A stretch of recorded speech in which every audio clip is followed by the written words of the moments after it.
masih bekerjasama lagi lah. Masih bekerjasama lagi. Kalau depan tu lagi ada 2 spot, tapi dia sedikit mencuram. Mencuram. Kalau nak seberang sungai tu, atas batu yang flat tu pun okey. So kita nak set up bumbung tu sikit susah lah sebab dia tak ada tanah untuk kita pacak tiang. Ada kolam. Weh, baiklah.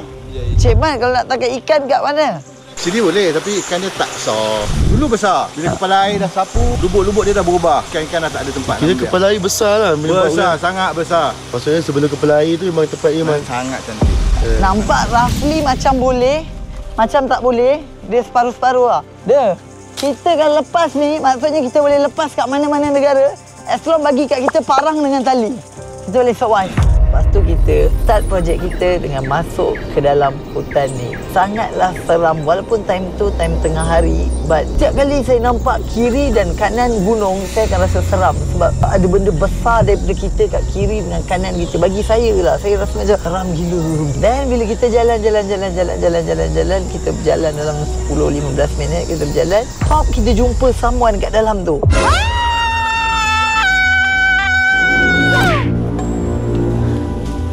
Ada orang.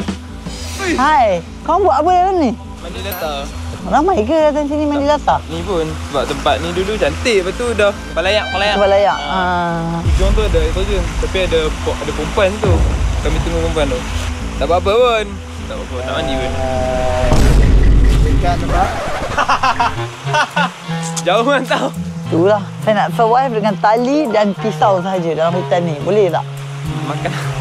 Makanan tak ada. Tak apa. Saya jalan, saya tengok dulu. Okey? Baik. See you. Rupanya tempat ni adalah tempat pelancongan dulu dan disebabkan tempat ni pernah kena kepala air, tempat tu dah ditutup. Korang daripada mana? Mandi-mandi?